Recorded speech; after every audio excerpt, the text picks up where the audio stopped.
Bon, ça fait plusieurs semaines que je vous donne pas de nouvelles de Joe, notre Defender. Il est temps que je fasse un point, je me pose un peu pour vous expliquer.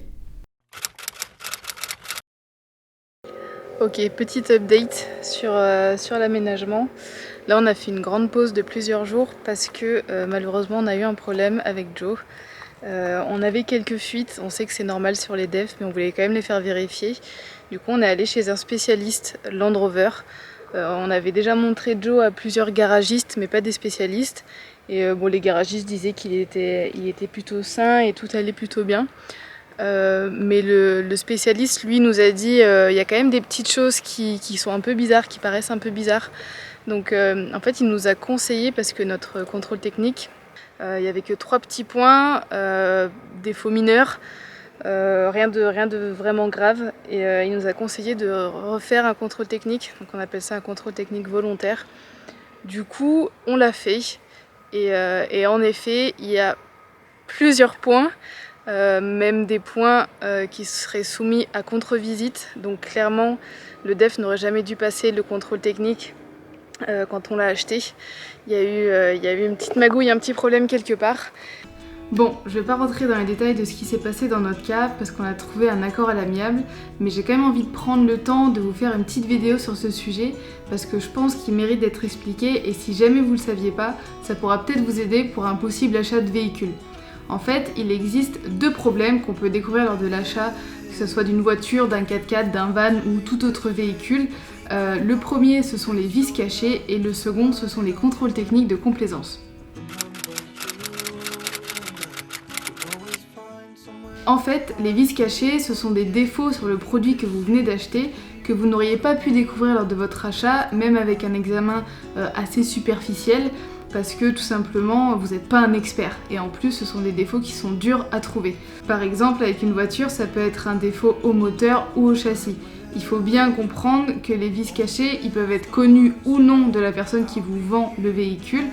Soit en fait il a fait un énorme check-up avant de vous le vendre et il s'est rendu compte qu'il y avait des grosses réparations à faire mais il vous a caché certains défauts, soit il n'est pas au courant parce que tout simplement il n'est pas expert non plus, donc au final comme c'est difficile à découvrir, il peut ne pas être au courant.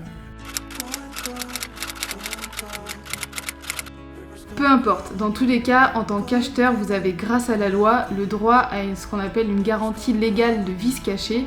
Vous pouvez retrouver tous les détails sur le site servicepublic.fr, je vous mettrai le lien dans la description. En fait, la garantie légale des vis cachées, elle vous garantit justement que si jamais vous découvrez un vice, vous pouvez être indemnisé par les anciens propriétaires. Pour ça, il faut que ça réunisse plusieurs conditions. D'abord, le défaut était bien caché et non visible au premier coup d'œil. Il existait lors de l'achat et enfin, il rend votre produit inutilisable ou diminue fortement son usage. En gros, pour une voiture, comme je le disais, il faut que ça touche le châssis ou le moteur. Ça marchera sûrement pas si ça touche par exemple la carrosserie ou l'intérieur de votre voiture, parce que ça n'empêche pas son bon fonctionnement. À partir du moment où vous découvrez le vis caché, vous avez 2 ans pour faire valoir la garantie et jusqu'à maximum 5 ans après votre achat. Et ce qui est super important, c'est que cette garantie, elle s'applique que vous ayez acheté neuf ou d'occasion à un particulier comme un professionnel. Grâce à elle, vous pouvez prétendre à un remboursement total de votre achat en le rendant au vendeur ou alors au financement des réparations par ce dernier. Il existe un document type à télécharger et à remplir sur le site du service public que vous devez envoyer au vendeur par lettre recommandée avec accusé de réception, accompagné de tout plein de justificatifs qui prouvent le vice caché, que ce soit des photos, des devis ou encore des attestations de professionnels. Soit vous arrivez à le faire à l'amiable, soit il faudra partir en justice. Dans certains cas, les frais de justice seront à avancer de votre côté jusqu'à votre victoire si vous avez assez de preuves. Dans d'autres cas, vous pouvez avoir avec votre assurance auto ce qu'on appelle une garantie protection juridique. En fait, ça vous permet tout simplement d'avoir une aide financière de la part de votre assureur en cas de litige. C'est souvent une option à rajouter dans votre contrat d'assurance, mais c'est important de regarder pour tout ce qui est frais d'avocat notamment. Nous, avec Joe, on a justement découvert un vis caché, notamment dans le châssis, avec un trou dans la traverse arrière. En fait, c'est apparu quand j'ai voulu protéger de la rouille. Avec ce trou, clairement, ça aurait affaibli le pont arrière à long terme. Et c'est clairement, ça coche toutes les cases du vis caché. Le deuxième problème que vous pouvez découvrir après un achat de véhicule, c'est que le contrôle technique qui vous a été présenté lors de la vente est en fait un contrôle de complaisance. Alors qu'est-ce que ça veut dire? Petit rappel déjà, un contrôle technique ou un CT, c'est une formalité obligatoire à réaliser lors de la vente d'un véhicule et dans tous les cas qui est à renouveler tous les 2 ans pour un véhicule d'occasion.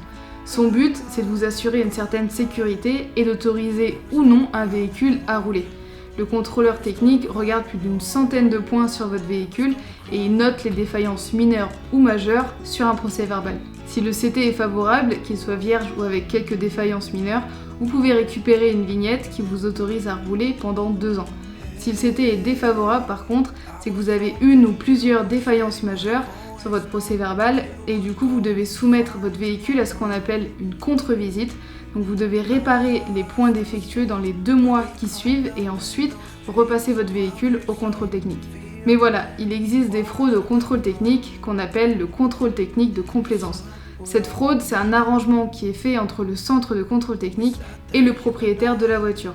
En gros, le contrôleur, il omet volontairement de mentionner certains défauts du véhicule alors qu'il en a connaissance. Du coup, ça arrive notamment quand quelqu'un veut vendre son véhicule et se rend compte qu'il y a plein de réparations à faire, mais il veut pas mettre le prix pour les réparations et il veut pas non plus baisser son prix de vente.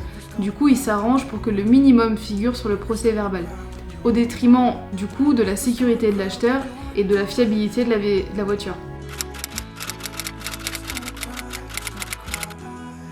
Du coup, il faut vous dire que si vous êtes acheteur et que vous constatez qu'il y a potentiellement des problèmes sur votre véhicule qui ne sont mentionnés nulle part, vous êtes probablement victime de fraude.